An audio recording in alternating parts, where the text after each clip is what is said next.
કાપોદ્રામાં police commissioner કચેરીમાં ફરજ બજાવતા હેડ કોન્સ્ટેબલ પર હુમલાનો ગંભીર મામલો સામે આવ્યો છે। પોલીસ કમિશનરના પીએ તરીકે ફરજ બજાવતા હેડ કોન્સ્ટેબલ અક્ષય આહિર પર વરાછા રોડ પર ટ્રાફિક હળવું કરાવતી વેળાએ હુમલો કરવામાં આવ્યો હતો। ઘટનાના સમયે ભારે ટ્રાફિકને કારણે અક્ષય આહિર વાહનમાંથી નીચે ઉતર્યા હતા ત્યારે ત્રણેય સમૂહ સાથે માથાકૂટ થઈ હતી।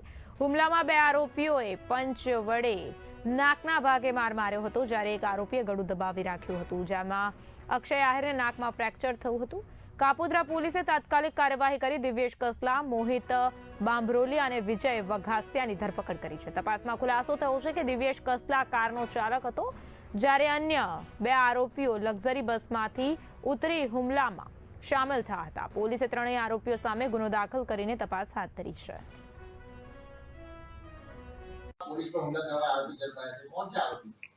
कापोद्रा पुलिस स्टेशन के विस्तार में एक घटना बनी थी जिसमें एक पब्लिक सर्वेंट या पुलिस हेड कांस्टेबल के ऊपर एक ग्रीवियस हर्ट का मामला सामने आया था।